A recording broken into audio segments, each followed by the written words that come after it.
జై గురుదత్త శ్రీ గురుదత్త. మన భారతావని పుణ్యభూమి, కర్మభూమి, యోగభూమి. అయితే పుణ్యభూమి, కర్మభూమి, యోగభూమి అయినటువంటి ఈ భూమి మీద ఎందరెందరో మహానుభావులు జన్మించి వారి వారి భక్తి జ్ఞాన వైరాగ్య మార్గాల ద్వారా జనులను చైతన్యవంతులు చేశారు, నేటికి చేస్తున్నారు కూడా.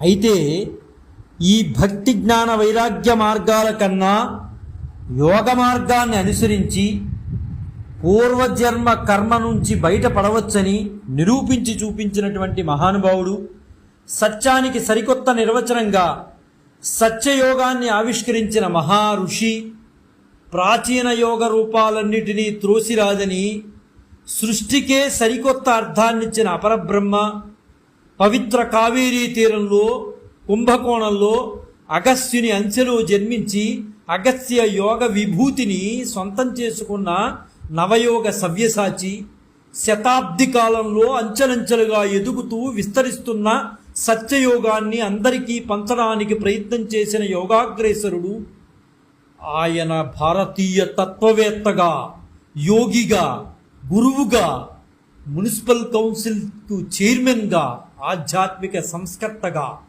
మానవ ప్రగతి ఆధ్యాత్మిక పరిణామాలపై తన దృక్పథాన్ని పరిచయం చేసిన మహోన్నతుడిగా గుర్తింపు పొంది పూర్వజన్మ కర్మను పూర్తిగా నిర్వీర్యం చేయగలిగిన యోగ విద్యా విశారదులు, నేటి మన ప్రాతస్మరణీయులు మాస్టర్ సివివి గారు. అదేనండి, కంచుపాటి వెంకట్రావు వేంకాస్వామి వారు. నేడు ఆ మహానుభావుడి జయంతి సందర్భంగా వారికి నివాళులర్పిస్తూ వారి జీవిత విశేషాలను తెలుసుకోవడానికి మనం ప్రయత్నం చేద్దాం. మాస్టర్ సివివి గారు అనే మహా చైతన్యం ఈ భూమికి దిగి రావటం ఒక అద్భుతమైన అంశం. అది ఎక్కడెక్కడో ఊర్ధ్వలోకాల నుండి దిగివచ్చి మన గోళం చేరుకుని మనల్ని చేరుకుంది. కేవలం మన మీద ఉండే అపారమైన ప్రేమ, కరుణ, ఆదరము, వాత్సల్యము కారణాలుగా మనల్ని ఉద్ధరిద్దామని మనల్ని ఆ సివివి చేరింది. మనని పరిచయం చేసుకుంది సివివి. అసలు ప్రతిరోజు ఎక్కడి నుండో సూర్యరశ్మి వచ్చి మనల్ని చేరుతున్నదో అదే మనల్ని చేరే సమయానికి మనం ఎంత సిద్ధంగా ఉంటున్నాము. అంతకన్నా దూరమైనటువంటి లోకాల నుండి దిగి వచ్చిన కుంభ చైతన్యపు ప్రజ్ఞ, మనం ఎరిగినటువంటి, మన అనుకున్నటువంటి మన మాస్టరు సివివి గారు. అదే మన మాస్టర్ సివివి గారి ప్రజ్ఞ. ఆ ప్రజ్ఞని తెర వెనుక ప్రజ్ఞ అంటారు. ఆంగ్లంలో దీన్ని ది బ్యాక్గ్రౌండ్ ఆఫ్ కాన్షియస్నెస్ అంటారు. అందుకే మనకి మాటి మాటికి గుర్తురాదు, ఎప్పుడో ఒకసారి, సంవత్సరానికి ఒకసారి గుర్తుకొస్తూ ఉంటుంది.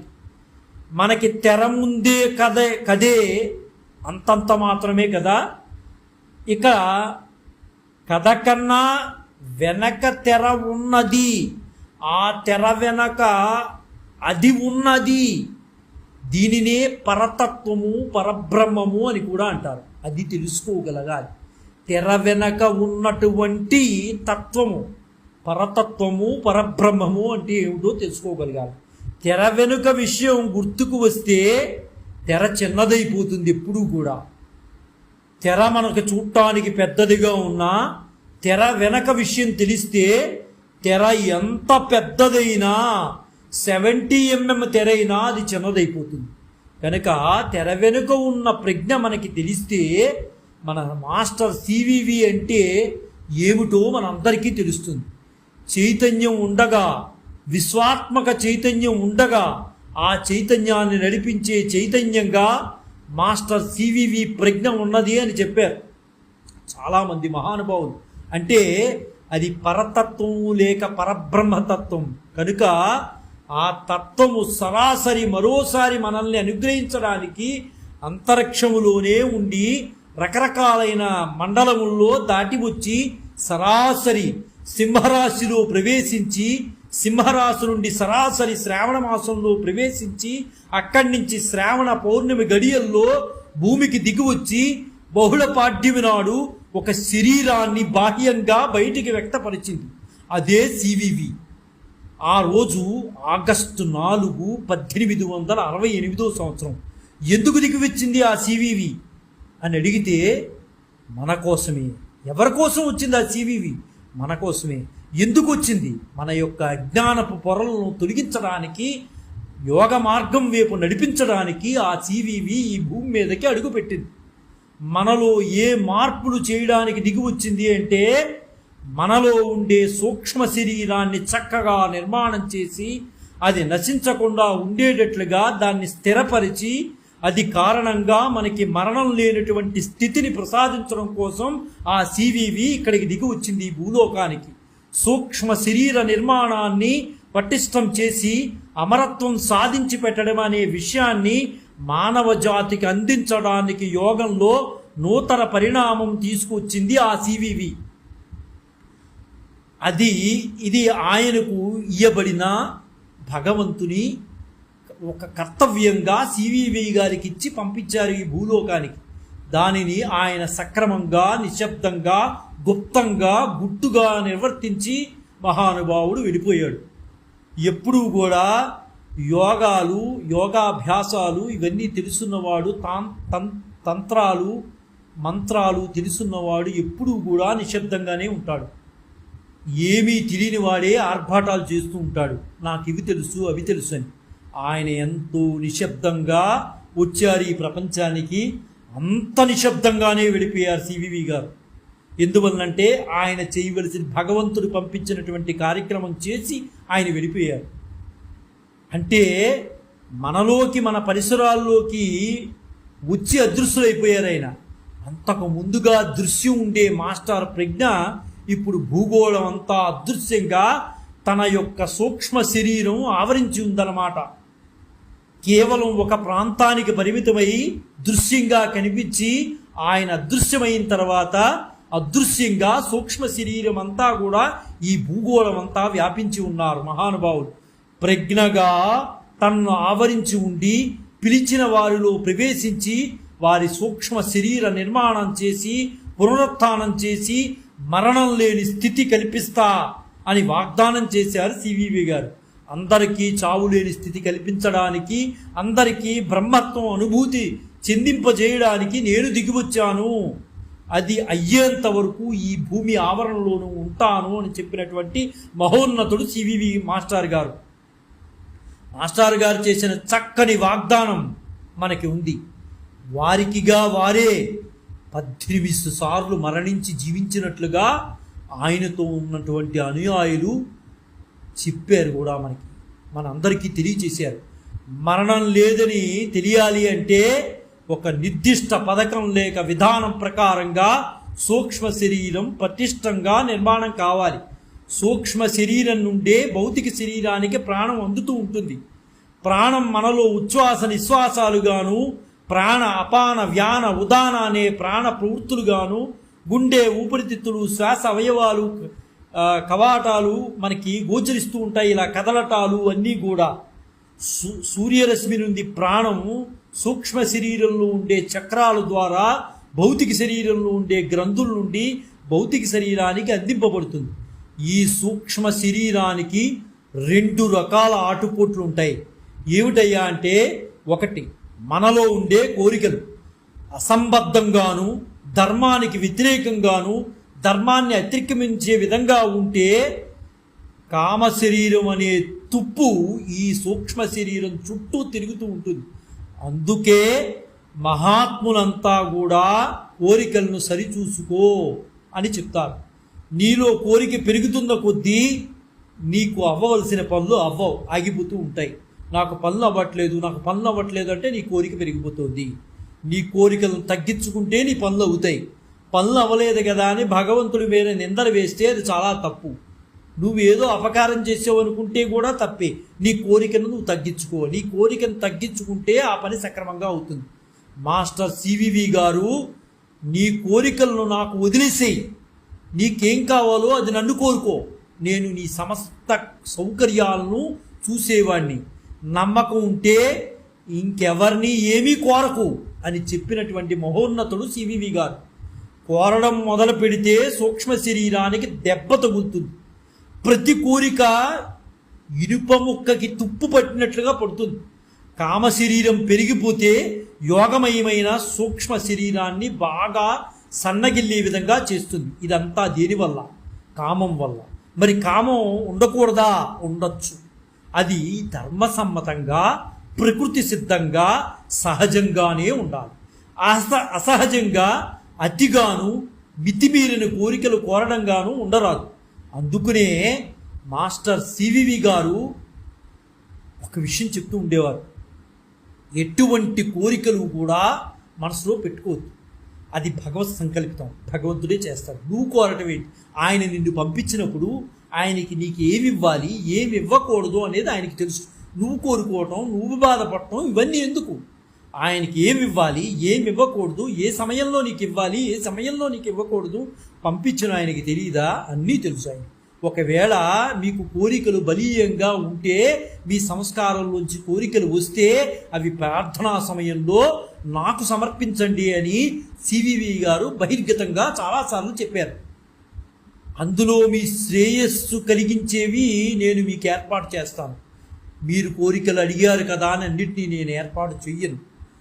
మీరు మీ శ్రేయస్సును కలిగించేవి ఏవైతే ఉన్నాయో వాటినే నేను ఏర్పాటు చేస్తాను. శ్రేయస్సును కలిగించనివి, తీవ్రంగా మీ మనసు నుంచి బాధ పెట్టి ఉంటే వాటి యందు మీకు మరపు వచ్చేట్లుగా మాయం చేస్తాను అని చెప్పిన మహోన్నతుడు మాస్టర్ సివివి గారు. ఇంతకీ ఈ మాస్టర్ సివివి గారు అసలు ఏ ప్రాంతం వారు, ఎక్కడి వారు అనేది పూర్తిగా మనం తెలుసుకున్నాం. మాస్టర్ సివివిగా పరిచయమైనటువంటి మాస్టారు తమిళనాడులోని కుంభకోణంలో ఒక మధ్యతరగతి నియోగి బ్రాహ్మణ కుటుంబంలో 1868 సంవత్సరం ఆగస్టు 4వ తేదీన, అంటే విభవనామ సంవత్సర శ్రావణ మాస బహుళ పాడ్యమి తిథి రోజున జన్మించారు. ఈయన ఇంటి పేరు కంచుపాటి వారు. కంచుపాటి కుప్పుస్వామి అయ్యంగారు, కామమ్మ ఈయన సివివి గారి యొక్క తల్లిదండ్రులు. ఈయన పూర్వీకులు విజయనగర సామ్రాజ్య కాలంలో ఆంధ్రదేశం నుండి తమిళనాడుకి వలసపోయారు. ఆయన 5వ ఏటనే ఆయనకి ఉపనయనం అయింది. ఆయన మేనత్త కంచుపాటి సుబ్బమ్మకు ఈయన్ని, మన సివివి గారిని దత్తత ఇచ్చేశారు. అందుకనే ఇంటి పేరు కంచుపాటి అయిపోయింది. సుబ్బమ్మ ఈయన్ని చదువు సంధ్యలు అన్నీ కూడా ఆవిడే చూసుకుంది. అక్కడ ఆ ఊళ్ళో ఉండేటటువంటి వీధి బడిలో తెలుగు, తమిళ, ఇంగ్లీషు నేర్చుకున్నారు. అయితే సుబ్బమ్మ గారు మహాపండితురాలు. ఒక రకంగా చెప్పుకోవాలంటే సుబ్బమ్మ గారు సంస్కృతంలో గొప్ప దిట్ట. ఆ సంస్కృతము ఈయనకి నేర్పించారు. అందుకనే మహానుభావుడు ఏ యోగాన్నైనా సరే సంస్కృత అభ్యాసం ఉంది కాబట్టి చక్కగా చేశారు. ఈయన 14వ ఏట మెట్రికులేషన్ ప్రథమ శ్రేణిలో ఉత్తీర్ణులయ్యాడు. ఆ రోజుల్లో శ్రీరంగంలో మధ్యస్థ దశ చదివాడు. ఆయన డిగ్రీ చదవడానికి మద్రాసు పంపడం సుబ్బమ్మ గారికి ఎటువంటి పరిస్థితుల్లోనూ ఇష్టం లేదు. ఎందువల్లంటే ఒక దివ్య జ్ఞానంతో పుట్టాడనే విషయం అనేది వాళ్ళకి అర్థమైపోయింది. ఆ తల్లిదండ్రులకు పుట్టాడు, కామమ్మ తల్లిదండ్రులకు పుట్టాడు అనేది అర్థమైపోయింది. సుబ్బమ్మ గారు ఎటువంటి పరిస్థితుల్లో పిల్లలు లేరు కాబట్టి దత్తత తీసుకుంది కాబట్టి ఈ పిల్లవాడిని దూరం పంపించడం ఎటువంటి పరిస్థితుల్లో ఇష్టం లేదు. ఆ పిల్లవాడిని ఇంటి దగ్గరే కూర్చోబెట్టి ఆధ్యాత్మిక జ్ఞానం ఉంది ఈ పిల్లవాళ్ళు అని గ్రహించినటువంటి సుబ్బమ్మ గారు, స్వతహాగా సుబ్బమ్మ గారు పండితురాలు. అది అర్థం చేసుకుని ఈ అబ్బాయి యొక్క మార్గాన్ని కొంచెం మార్చింది ఆవిడ. ఆధ్యాత్మిక గ్రంథాలన్నీ కూడా తీసుకొచ్చి అబ్బాయి ముందు వేసేసింది సుబ్బమ్మ గారు. అంతే. ఆ సివివి గారు చిన్నప్పటి నుంచి ఆధ్యాత్మిక గ్రంథాలు విపరీతంగా చదివేసేవాడు. ఆయన 12వ ఏట రుక్మిణి గారిని వివాహం చేసుకున్నాడు. వీరికి 3 కుమారులు, 1 కుమార్తె కలిగారు. ఆయన 36 ఏళ్ల వయసులో భార్య అయినటువంటి రుక్మిణి గారు కొన్ని కారణాల రీత్యా మరణించారు. మరలా సివివి గారు 1908లో ఆయన 38వ ఏట వెంకమ్మను వివాహం చేసుకున్నారు. అయితే ఇది కొంచెం యాదృచ్ఛికంగా జరిగినటువంటి సంఘటనే చెప్పుకోవాలి. అయిన ఈ వెంకమ్మ గారి ద్వారా 3 కుమారులు, 1 కుమార్తెలు, 1 కుమారుడు కలిగారు. అయితే ఇక్కడ ఒక చిన్న విషయాన్ని గమనించాలి. ఇక్కడ వెంకమ్మ గారిని చేసుకున్న అది భగవద్ అనుజ్ఞ. వెంకమ్మ గారిని చేసుకోవడం అనేది అంటే స్థూల సూక్ష్మ శరీరాలపై వ్యూహాలపై ఆయన ఆధిపత్యం సంపాదించడం కోసం వెంకమ్మ గారిని వివాహం చేసుకున్నారు. అయితే ఇది వరకు చనిపోయినటువంటి రుక్మిణి గారు ప్రజ్ఞాభావం భార్య మీద పడింది. ఖచ్చితంగా ఆమె ప్రజ్ఞను వదిలించి ఆమెతో వివిధ కోణాల్లోని విజ్ఞాన విషయాలను పలికించి రాయించారు. ఆయన చనిపోయిన ఆమెని యొక్క జ్ఞానాన్ని పలికించి రాయించారు. 1910 సంవత్సరంలో మనకి హేలీ తోకచుక్క కనిపించింది. అయితే భారతదేశంలో 1910 సంవత్సరంలో హేలీ తోకచుక్క కనిపించింది. అయితే 1910లో వచ్చిన హేలీస్ తోకచుక్కను తన శరీరంలోనికి ఆవాహన చేసుకున్నాడు సివివి గారు. దానితో శక్తి విపరీతంగా చేరింది. సృష్టి క్రమం తెలుసుకున్నారు. జన్మించడానికి చాలా ముఖ్యంగా చెప్పారు సివివి గారు. ఏం చెప్పారంటే ఇది అద్భుతమైన విషయం. ఒక మనిషి జన్మ ఎత్తుతున్నాడు అంటే జన్మించడానికి ముందు ఆ మనిషి అనురూపంలో పురుషుల్లో ప్రవేశించి వ్యాపించి 3 నెలల తర్వాత స్త్రీ గర్భంలో ప్రవేశిస్తాడు. అంటే 3 నెలల ముందే అనురూపంలో పురుషుల్లోకి ప్రవేశిస్తుంది. మనం ఏదైతే కోరుకుంటున్నామో, మన మనసులో ఏదైతే ఉన్నదో అది ఇంటిలో పెద్దలు ఎవరైతే ఉన్నారో వారు ఆ మనిషిలోకి ప్రవేశిస్తారు. ప్రవేశించి 3 నెలల తర్వాత స్త్రీ గర్భంలో ప్రవేశిస్తారు. స్వామిగారు తనలో జరుగుతున్న అండోత్పత్తిని స్థూల ప్రజ్ఞ చెడనీయకుండా సూక్ష్మ రూపాన్ని వేరు చేసి నవగ్రహాల ప్రభావం తగలకుండా ఆ అండాన్ని వెంకమ్మ గారి గర్భంలో ప్రవేశపెట్టారు. ప్రతి ప్రార్థనా సమయంలో ఆమె స్థూల శరీరం నుండి సూక్ష్మ శరీరాన్ని వేరు చేస్తూ ఆమె గర్భంలో పిండాన్ని కుండలిని ప్రభావంతో శక్తిని అందించేవారు. ఎందువల్లంటే అప్పుడు హేలీ తోకచుక్కు వచ్చింది. ఆ ప్రభావం ఆ పిండం మీద పడుతుందనే ఉద్దేశంతో ఆయన పిండాన్ని చాలా జాగ్రత్తగా కాపాడుకుంటూ వచ్చారు. 9 నెలల తర్వాత బ్రహ్మస్వరూపుడైన కొడుకు పుట్టారు వెంకమ్మ గారికి. అతని పేరు చందు అని పెట్టారు. ఈ చందు భిన్నంగా ప్రవర్తించేవాడు. 1 నెలలోనే మాటలు వచ్చేసే. ఒక అద్భుతమైన మనిషికి ఒక అద్భుతమైన కుమారుడే జన్మించాడు. ఇంటికి వచ్చే వారికి భూత భవిష్యత్తులను చెప్పేసేవాడు. ఎంత గొప్పవాడంటే నాస్తికుడై జంజాలు తెంపుకున్నటువంటి యజ్ఞోపవేతాన్ని తెంపుకున్నటువంటి తాత కుప్పుస్వామిని 4 నెలల నుంచి జంజం వేయించి సంధ్యావందనం చేయించేవాడు చందు. అంటే ఆ తండ్రికి సివివికి పుట్టినటువంటి మాస్టర్ సివివి గారికి పుట్టినటువంటి మహానుభావుడు చందు. అంత అద్భుతంగా జ్ఞానాన్ని ప్రదర్శించేవాడు. అయితే చందు గారు తన తండ్రి గారైనటువంటి సివివి గారితో అంతర్గతంగా మాట్లాడుతూ ఉండేవారు. రాత్రిపూట ఎందుకో 12 దాటిన తర్వాత ఇద్దరూ కలిపి మాట్లాడుకుంటూ ఉండేవారు. ఒకరోజు ఎందుకో వెంకమ్మ గారికి అనుమానం వచ్చింది. ఏమిటి మాటలు వస్తున్నాయి 12 దాటిన తర్వాత?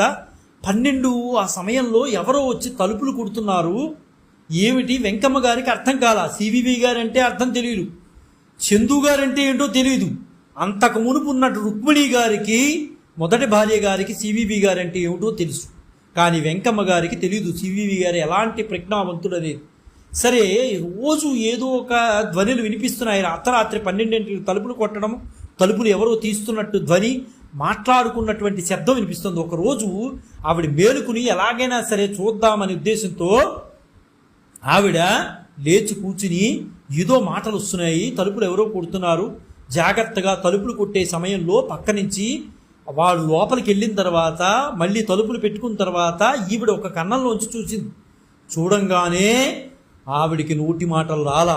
అక్కడ చందు గారు సివివి గారు ఒక అద్భుతమైన ఆజానుబాహులు తెల్లటి శరీరంతో హిమాలయాల నుంచి వచ్చి, హిమాలయ పురుషులు వచ్చి సివివి గారి ముందు కూర్చుని, చందు గారి ముందు కూర్చుని ఏవేవో మాటలు మాట్లాడుతున్నారు. మాటలు మాత్రమే తెలుసు, కానీ అక్కడ ఏమి జరుగుతోందో తెలియదు.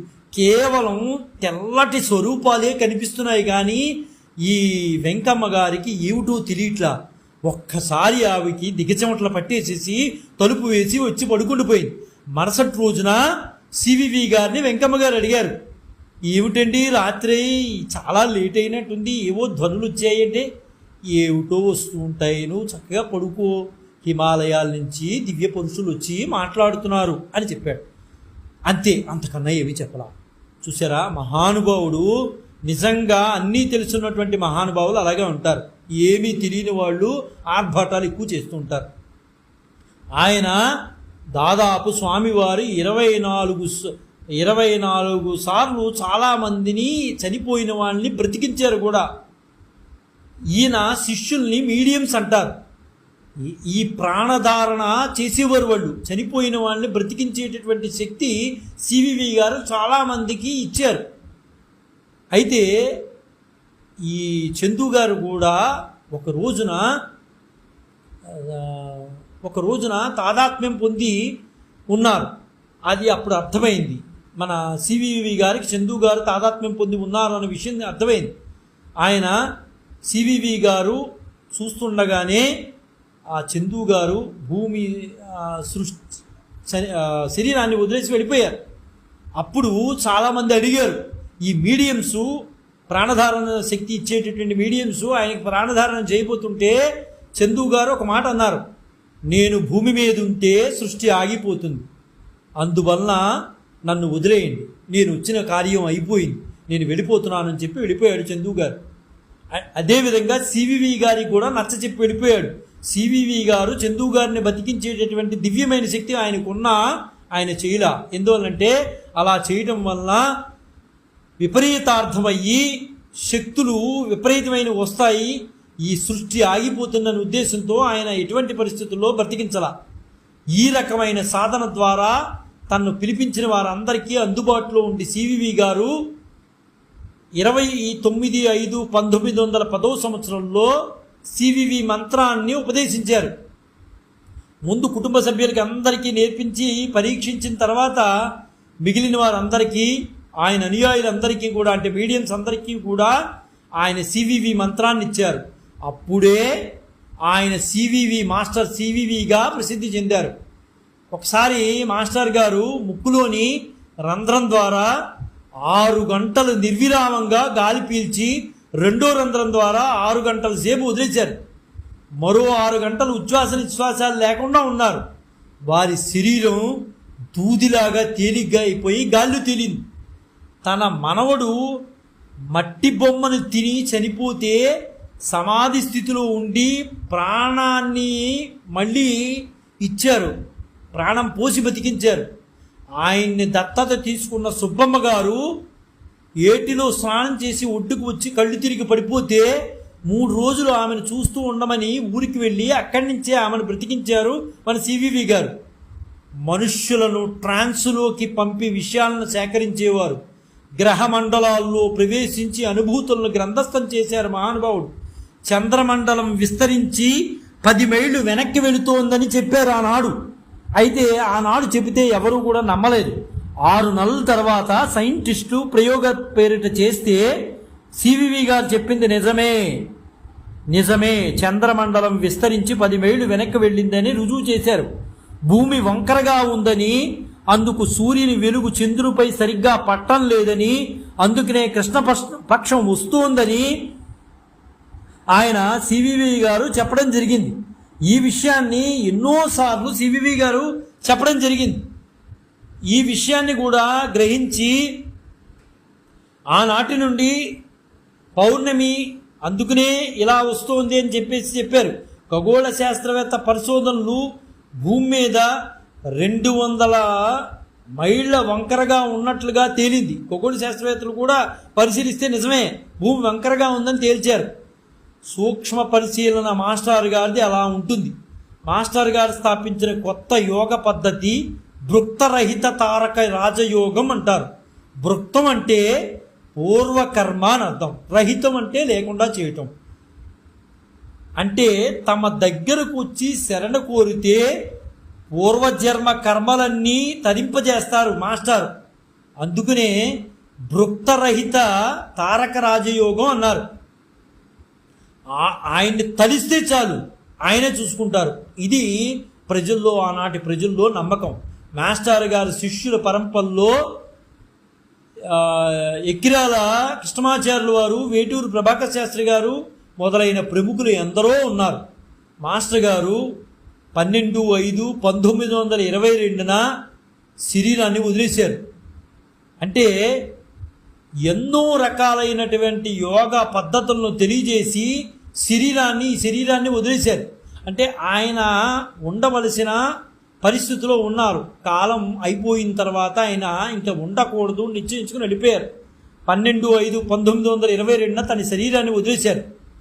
కొడుకు అంత్యక్రియలు నిర్వహించగా ఆ రోజున అకాల వర్షాలు వచ్చి ఆయన చితాభస్వం అంతా కూడా ఎక్కడైనా తీసుకున్నాం, ఎముకలు చితాభస్వాన్ని తీసుకున్నాం అనుకుంటే అవన్నీ కావేరీ నదిలో కొట్టుకుని వెళ్ళిపోయాయి. చివరికి ఏవీ మిగల. 22/5/1922 అంటే సరిగ్గా 10 రోజుల తర్వాత ఆ వెంకాయమ్మ గారికి ఖచ్చితంగా ఆయన మన సివివి గారు కనిపించి చెప్పారన్నమాట. నేను సూక్ష్మ శరీరంలో ఉన్నాను అనే విషయాన్ని వెంకాయమ్మ గారికి తెలియజేశారు. నువ్వు బాధపడద్దు, నువ్వు నా పేరు తెలిస్తే చాలు నేను ప్రత్యక్షమవుతాను, నేను సూక్ష్మ శరీరంలో ఉన్నాను, నేను ఎక్కడికి వెళ్ళలేదు అని సివివి గారు చెప్పారు. మాస్టర్ సివివి గారు 1910లో భృక్తరహిత తారక రాజయోగం అనే కొత్త యోగ పద్ధతిని ప్రకటించి జనందరికీ కూడా పూర్వకర్మ వాసనలన్నింటినీ కూడా తొలగించారు. ఆయన్ని కోరుకున్నటువంటి అందరూ ఎవరైతే ఉన్నారో వారందరికీ కూడా పూర్వకర్మ వాసనలు కూడా అందరినీ కూడా తొలగించారు. అందరికీ కూడా ఎవరైనా మాస్టర్ గారిని ప్రార్థన చేసుకోవచ్చు అనేది అందరిలోకి వెళ్ళింది. దీనికి జాతి, మత, కుల, వర్ణ వివక్షత ఎంత మాత్రమూ లేదు. ఆయన సమస్త మానవ జాతిని ఉద్ధరించి నడిపించుటకు వచ్చినటువంటి పరబ్రహ్మము. ఇందుకు సందేహమే అవసరం లేదు. నమ్మకం ముఖ్యం. ఆయన నమ్మి సమస్తము ఆయనకి అర్పించి ఉండండి. అప్పుడు ఆయనే మనకి సమస్త విషయములు మన లోపల నుండే తెలియజేస్తారు, జీవితాన్ని ఆనందమయం చేస్తారు.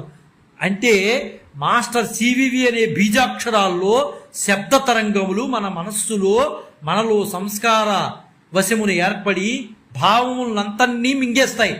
మనం అనేక జన్మల నుండి వచ్చిన కర్మలు ఇంధనం లోపల బాగా పేర్చుకుని ఉంచుకున్నాం. దాన్ని ఆయన ఏం చేస్తారంటే కాల్చేస్తారు. అది కాల్చడానికి సివివి మంత్రమే ముఖ్యమైనది. తొందరగా కాల్చేయడానికి ఈ పద్ధతిని ఆయన పట్టుకొచ్చారు.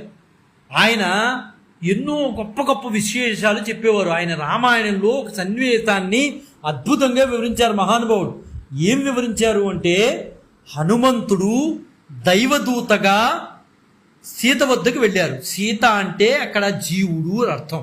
హనుమంతుడు దైవదూతగా జీవుడి వద్దకు వెళ్ళారు. భగవంతుని సందేశాన్ని కొని తీసుకొచ్చాడు. భగవంతుడు అంటే అక్కడ రాముడు యొక్క సందేశాన్ని కొని తీసుకొచ్చాడు. జీవునికి దైవస్ఫూర్తి, ప్రేరణ, ఆనందాన్ని అందిస్తాడు. అంటే అక్కడ జీవుడు అంటే సీతకి దైవస్ఫూర్తి, ప్రేరణ, ఆనందాన్ని అందిస్తాడు. ఎవరు? హనుమంతుడు.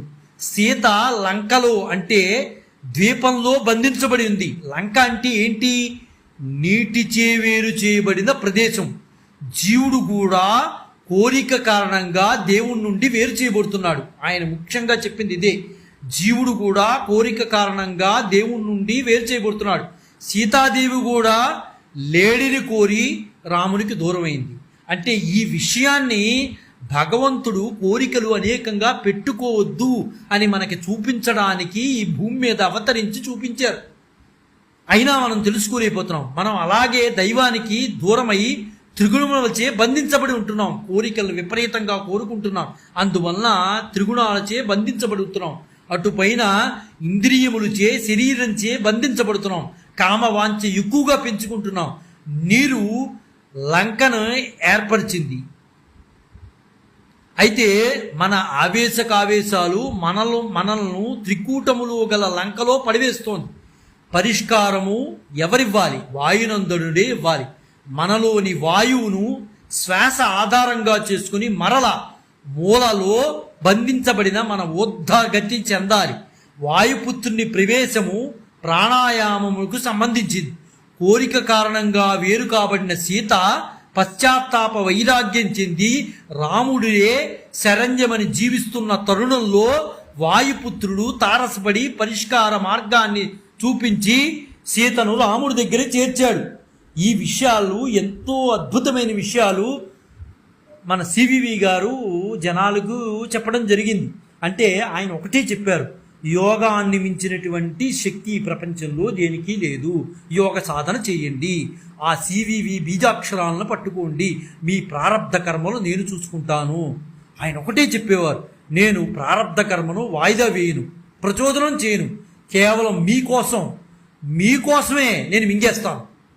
అటువంటి మహానుభావుడు జన్మించినటువంటి రోజు ఈరోజు.